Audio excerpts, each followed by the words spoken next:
Et pour discuter de ce dossier, je retrouve Claude Fortin, qui est le président du conseil d'administration de Hockey Québec. Bonsoir, M. Fortin. Bonsoir, Mme Bégin. Hockey Québec a donc décidé de prendre ses distances de Hockey Canada. Vous avez décidé, je le répète, mardi soir, de suspendre le transfert des cotisations vers Hockey Canada. Expliquez-nous d'abord votre décision. Pourquoi vous en êtes venu à ça?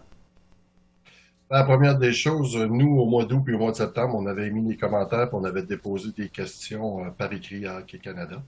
Et à la lumière, on est rendu au mois d'octobre et à la lumière de ce qu'on a fait, on n'a pas encore eu toutes nos réponses et tout.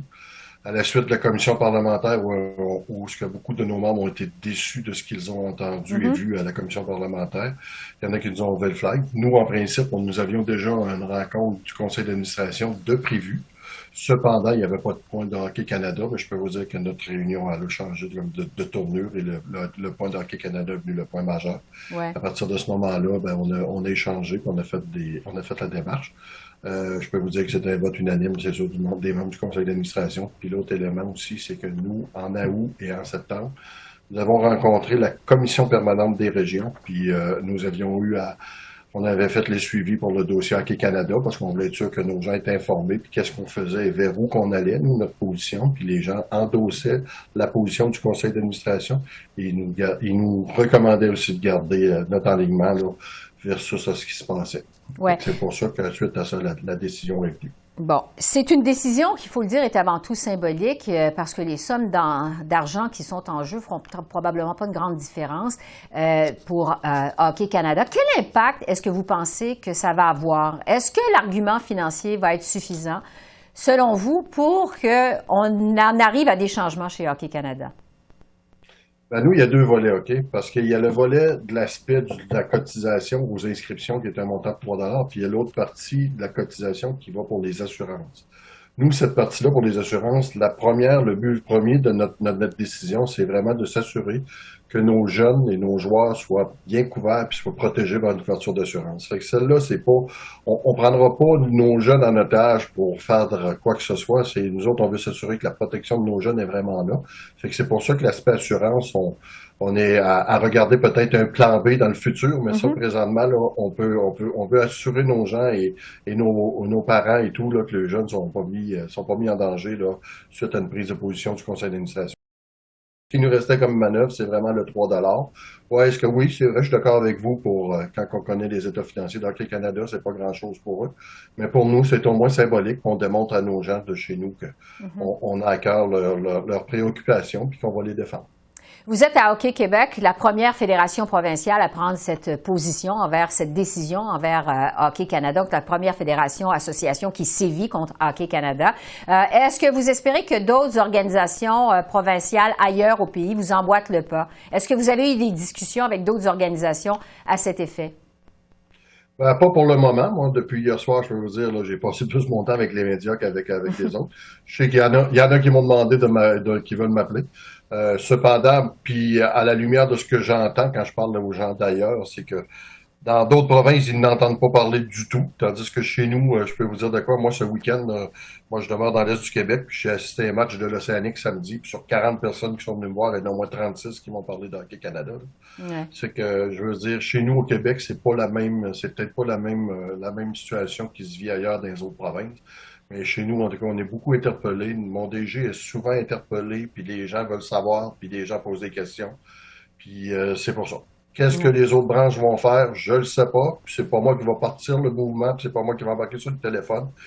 Je les laisse aller, puis ils sont libres d'agir comme ils veulent. Puis s'ils pensent qu'ils sont bien là-dedans, puis c'est leur choix. Moi, je suis pas là pour partir en guerre avec Hockey Canada. Je suis là vraiment pour défendre les intérêts de ma province. Je veux vous entendre sur les commanditaires maintenant parce qu'on le sait, les commanditaires sont essentiels pour le fonctionnement d'Hockey Canada. Il y en a déjà qui ont décidé de retirer leur commandite à l'organisation. Est-ce que vous pensez que les entreprises qui commanditent justement l'organisation d'événements devraient mettre plus de pression sur Hockey Canada en faveur d'un changement à la direction? Ah, ça, madame, tu sais, les commanditaires, ça dépend toujours de leurs valeurs et de leurs principes. C'est toujours un choix qu'ils font. Moi, je sais que Hockey Canada nous avait annoncé il avait donné un délai jusqu'au 1er octobre. À date, je peux pas vous répondre. J'ai pas eu de nouvelles, voir s'il était de retour ou pas, là, puis qui a vraiment lâché, puis tout. Je suis pas en mesure de vous répondre, mais c'est sûr que chaque entreprise a ses valeurs et a ses principes, puis tu sais, ils veulent toujours s'associer à quelque chose de particulier, puis ils ont des raisons. Fait que moi, je peux pas répondre au nom des commanditaires, mais Ouais. ça m'étonnerait pas qu'il y en a qui se retirent complètement. Mhm. On va attendre de voir ce qui va se passer aussi du côté des commanditaires. Monsieur Fortin, je vais vous entendre sur l'image du hockey, parce que toute cette tentative de camoufler des cas d'agression sexuelle par Hockey Canada, évidemment, ça ternit l'image du hockey au pays. Quel impact tout ça va avoir sur les jeunes qui pratiquent le hockey et aussi sur les fans du hockey, parce qu'on sait qu'on est nombreux au Canada?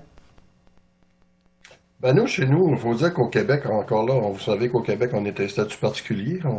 On est toujours un petit peu particulier, mais nous, avec le gouvernement du Québec, on a mis en place avec les autres fédérations un jeu porte-plainte, une corporation complètement indépendante qui prend toutes les demandes ou toutes les plaintes qui peuvent venir des parents ou des joueurs qui sont victimes d'incidents majeurs.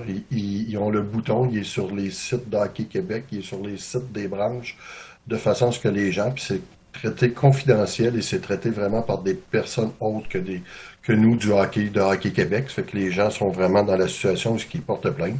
Je sais que dans le plan d'action d'Hockey Canada, ils sont en train de regarder pour mettre ça en place eux aussi.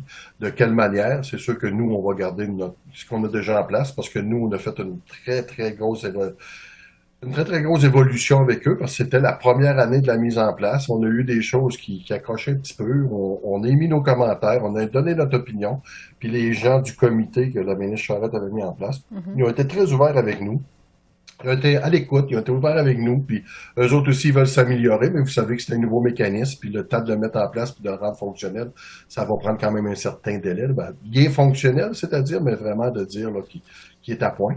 Mais je peux vous dire qu'on a une très bonne collaboration et une très bonne ouverture de leur part là, avec le regroupement loisir, là, Maître Charbonneau qui nous accompagne là-dedans. On a vraiment une très bonne collaboration. Claude Fortin, je rappelle que vous êtes président du conseil d'administration de Hockey Québec. Je vous remercie beaucoup. Merci. Merci, madame. Bonne Au journée. revoir.